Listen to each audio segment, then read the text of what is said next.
नमस्ते दोस्तों। आज हम सीखेंगे स्टेपिया का रिपोर्टिंग स्टेप बाय स्टेप। लेकिन उससे पहले हम अपना पॉटिंग मिक्स बनाते हैं जो इस प्लांट के लिए बिल्कुल परफेक्ट है। इसमें मैं यूज कर रहा हूं 1 पार्ट सिंडर, 1 पार्ट कोल, 1 part river sand, half part garden soil, half part compost, 1 spoon fungicide और 2 स्पून रॉक फॉस्फेट। इन सभी को अच्छे से मिक्स करना है ताकि एक एरी और हेल्दी मीडियम तैयार हो जाए जो स्टेपिया जैसे सक्यूलेंट के लिए परफेक्ट होगा। अब बात करते हैं इस मिक्सचर के फायदे की। सिंडर और कोल एक्सीलेंट ड्रेनेज प्रोवाइड करते हैं। ये सॉइल में हवा भर कर रखते हैं और पानी को नीचे भेजते हैं, जिससे रूट रॉट होने का खतरा कम हो जाता है।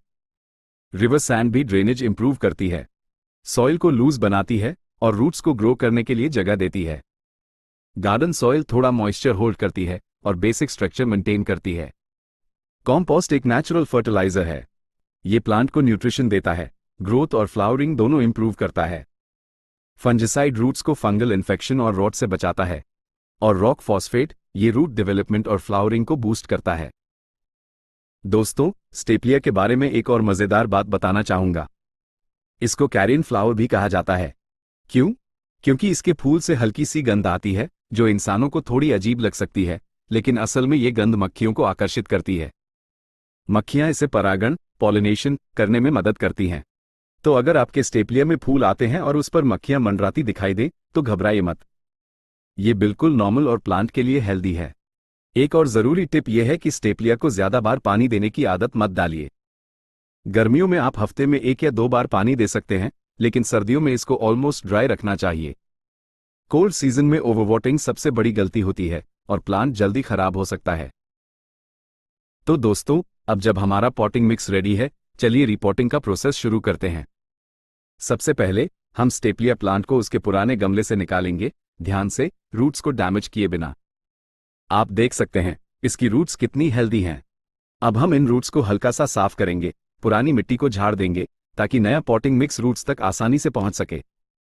रिपोर्टिंग से पहले एक बहुत जरूरी बात का ध्यान रखें। स्टेपिया को ऐसे गमले में लगाना चाहिए जिसमें ड्रेनेज होल्स जरूर हों। अगर गमले में पानी जमा हुआ तो प्लांट को रूट रॉट हो सकता है, जो स्टेपिया के लिए सबसे बड़ा खतरा होता है। इसीलिए हमारा वेल ड्रेनिंग सॉइल मिक्स और ड्रेनेज होल वाला पॉट दोनों मिलकर आपके प्लांट को हेल्दी रखते हैं। अब नए गमले में थोड़ा सा पॉटिंग मिक्स डालेंगे। इस बार मैं एक बड़े गमले का इस्तेमाल कर रहा हूं क्योंकि स्टेपिया की ग्रोथ तेजी से होती है और इसे ज्यादा जगह की जरूरत होती है। इसके बाद प्लांट को गमले के बिल्कुल बीच में रखेंगे और बचा हुआ पॉटिंग मिक्स इसके चारों तरफ भर देंगे, हल्का सा दबाकर, ताकि कोई एयर पॉकेट्स न रह जाए। साथ ही अगर आपको दिखे कि प्लांट की स्टेम्स सॉफ्ट या मशी हो रही हैं, तो तुरंत उस हिस्से को काट दीजिए और हेल्दी स्टेम से नया प्रोपेगेशन कीजिए। स्टेपिया बहुत आसानी से कटिंग से ग्रो हो जाता है। बस कटिंग को 1-2 दिन छांव में सुखाइए और फिर ड्राई सॉइल मिक्स में लगाइए। ये आपके पास हमेशा बैकअप प्लांट रखने का एक आसान तरीका है। तो दोस्तों, इन छोटी छोटी बातों को ध्यान रखकर आप स्टेपिया को सालों तक हेल्दी और फूलों से भरा हुआ रख सकते हैं। दोस्तों, स्टेपिया की देखभाल में एक और अहम चीज है पेस्ट कंट्रोल और प्लेसमेंट। इस प्लांट पर अक्सर मीली बग्स और स्पाइडर माइट्स आ जाते हैं, इसलिए महीने में कम से कम 1 बार अच्छी तरह से चेक करें, और अगर कीड़े दिखे तो तुरंत नीम ऑयल या हल्का इंसेक्टिसाइडल सोप स्प्रे कर दें। साथ ही स्टेपिया को ब्राइट लाइट बहुत पसंद है। इसे ऐसी जगह रखें जहां सुबह की हल्की धूप मिले और दिन भर फिल्टर्ड लाइट आती रहे। लेकिन बहुत तेज दोपहर की धूप से बचाएं, वरना स्टेम्स जल सकती हैं। रिपोर्ट करने के बाद मैं इसे तुरंत पानी दूंगा। अक्सर लोग कहते हैं कि रिपोर्टिंग के बाद तुरंत पानी नहीं देना चाहिए, लेकिन अगर आपका सॉइल मिक्स वेल ड्रेनिंग है, जैसा कि हमारा है, तो तुरंत पानी देना एकदम सही है। ये हमारी टेक्निक का एक बहुत जरूरी हिस्सा है।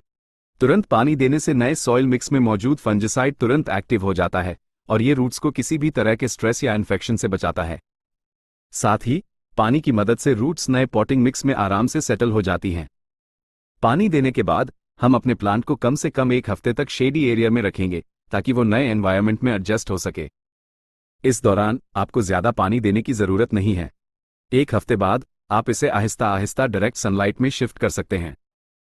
स्टेपिया को उसकी खूबसूरत स्टार शेप्ड फ्लावर्स के लिए जाना जाता है। फ्लावरिंग को बूस्ट करने के लिए आप हर 2 से 3 महीने में 1 बार लिक्विड फर्टिलाइजर का इस्तेमाल कर सकते हैं। बस ध्यान रखें कि फर्टिलाइजर में नाइट्रोजन की मात्रा कम हो और फॉस्फोरस ज्यादा, क्योंकि फॉस्फोरस फ्लावरिंग को प्रमोट करता है। लिक्विड फर्टिलाइजर को पानी में मिलाकर तभी प्लांट को दें जब मिट्टी पूरी तरह से सूखी हो। दोस्तों, अगर आपको इस वीडियो में दी गई जानकारी अच्छी लगी तो वीडियो को लाइक जरूर करें, अपने दोस्तों के साथ शेयर करें और हमारे चैनल को सब्सक्राइब करना न भूलें। अगली बार फिर मिलेंगे एक नई वीडियो के साथ। तब तक के लिए खुश रहिए और अपने प्लांट्स का ध्यान रखिए।